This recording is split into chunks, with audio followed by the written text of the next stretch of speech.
அனைவருக்கும் வணக்கம். நாங்கள் இன்றைக்கு les accents en français அதாவது பிரெஞ்சு சொற்கள்ல இருக்கிற குறிகள் பார்க்க போறோம். accent 3 வகைப்படும். ஒன்று accent aigu, இன்னொன்று accent grave, மூன்றாவது accent circonflexe. l'accent aigu வந்து ஒரு எழுத்துக்கு மேல வலப்பக்கம் நோக்கி போறதா இருக்கும்.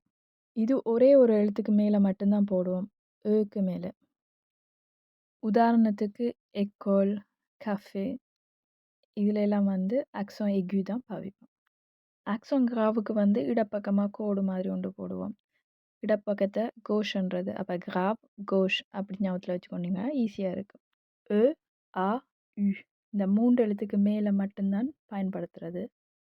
a வந்து preposition, மிச்சம் 2 வார்த்தைகளோட சேர்ந்து வரும். l'accent circonflexe வந்து தலையில ஒரு தொப்பி போட்டா எப்படி இருக்குமோ அது மாதிரி தான் குறியில இருக்கும். கூடுதலா உயிரெழுத்துக்கள் எல்லாத்துக்கும் மேல வரும், க்கு மட்டும் வராது. இனி நாங்க பார்க்க போறது les signes. 2 வகை இருக்கு. ஒன்று cédille, இன்னொன்று tréma. la cédille என்றது ஒரு சின்ன கோடு போட்டு சீய வந்து தலைகீழா எப்படி எழுதுவோமோ அப்படி எழுதணும். ஆனா அது மேல எழுதுற எழுத்தை விட கொஞ்சம் குட்டியா இருக்கணும். la cédille வந்து சேக்கு தான் பாவிக்கிறோம் நாங்கள். சே உண்ட பெருசா போட்டுட்டு கீழே குட்டியா சே தலைகீழா வரும்.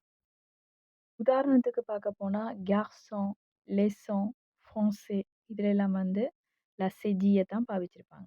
நார்மலா சே உச்சரிக்கிற மாதிரி இந்த எழுத்தை உச்சரிக்கிறது இல்லை. நீங்க எப்பவும் வாசிக்கும் போது ஒரு என்ற சத்தம் வரணும். garçon, leçon, français அப்படின்ட்டு.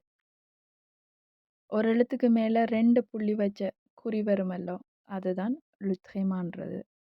ஏய தவிர மிச்ச எல்லா உயிரெழுத்துக்கும் மேல இந்த த்ரேமா போடுவோம்.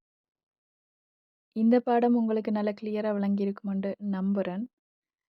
மேலும் பல வீடியோக்கள் பார்க்கணும்னா மறக்காம சப்ஸ்கிரைப் பண்ணுங்க. இன்னொரு நல்ல வீடியோல சந்திப்போம்.